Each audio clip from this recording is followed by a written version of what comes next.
Stop the world, I want to get off. There was a monthly magazine partwork that featured a different musical every week and came with a CD.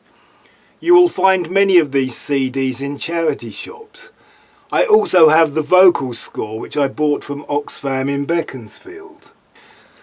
I can remember watching a TV variety show sometime in the black and white years and seeing Anthony Newley doing some kind of acrobatic routine and making a very strange noise.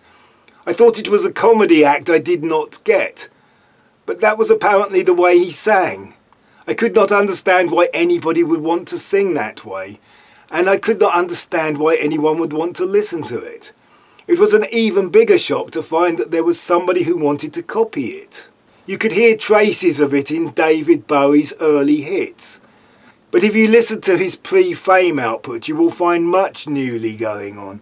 Just listen to Love Me Till Tuesday, or especially the Laughing Gnome. Anthony Newley was a songwriter, and possibly his most famous song is Feeling Good, which he wrote with his songwriting partner Leslie Bricusse, though most people think it was written by Nina Simone. He rose to fame because he co-wrote a musical called Stop the World I Want to Get Off, also with Leslie Bricusse. It was very much a part of the early 60s satire scene. It ran in the West End and on Broadway alongside Beyond the Fringe. Like Richard O'Brien in the Rocky Horror Show, not only was Anthony Newley the writer, but he also played the main part. There is a film which I have seen, but it does not star Newley, but somebody acting like him. He plays the part of an everyman character struggling through life. We see him at various of his life's landmarks, and we see him at points where life has defeated him and he shouts, "Stop the world, I want to get off."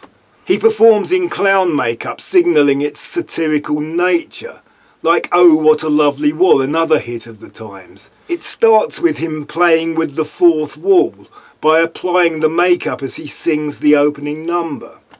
There are standout songs that became standards of the time, like Gonna Build a Mountain, What Kind of Fool Am I, and Once in a Lifetime, which just cries out to be sung in that Newley voice. Once in a lifetime.